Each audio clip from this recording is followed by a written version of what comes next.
Welcome sa I Love Horror, kung saan ibinabahagi natin ang mga nakakakilabot na kwento mula sa iba't ibang sulok ng mundo.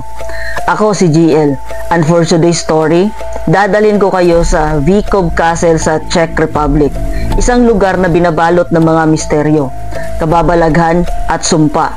Ready na ba kayo sa isang kwentong di nyo malilimutan?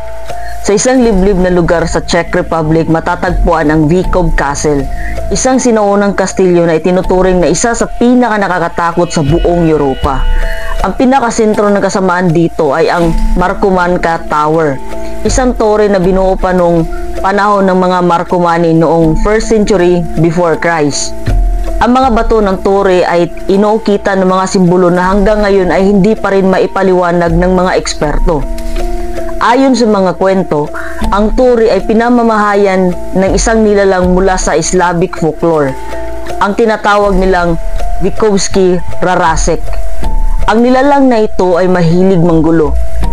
Nagpapakita sa anyo ng mga anino, biglaang tumatawa sa dilim at nagdadala ng malas sa mga pumapasok dito.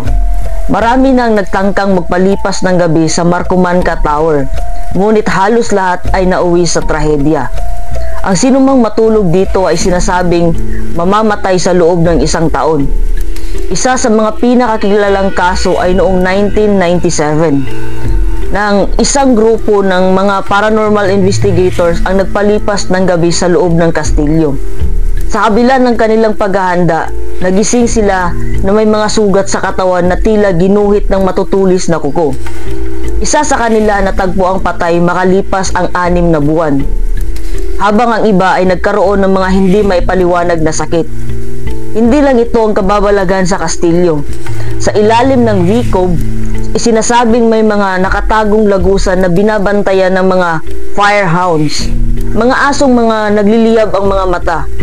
Ayon sa mga lokal, tuwing gabi ay naririnig ang kanilang alulong na tila nagpapaalala na walang sino mang ang pwedeng pumasok sa lagusan. Isang Czech photographer ang nagsubok kumuha ng litrato sa loob ng Markomanka Tower. Ngunit sa bawat kuha niya, bigla na lang bumibigay ang kanyang kamera. Pero may isang litrato na nakunan niya ang loob ng tore. Lumitaw sa kanyang litrato ang isang mukha ng lalaki na may mapanirang ngiti. Walang sinuman ang makakalimot sa mga nakaramdam ng biglang paglamig, pagkawala ng ilaw at pag-ikot ng kanilang paningin habang nasa kastilyo. Ang Vikov Castle ay natiling isang misteryo hanggang ngayon. Ang mga kwentong ito ay paalala na may mga lugar na mas mabuti pang iwasan. Kung sakaling mapadpad ka sa Czech Republic, handa ka bang harapin ang sumpa ng Vikov? Ako si GL at ito ang I Love Horror. Huwag kalimutang i-like, i-share at i-follow ang page para mas marami pang nakakakilabot na kwento. Hanggang sa muli mga ka-horror. Stay safe and God bless.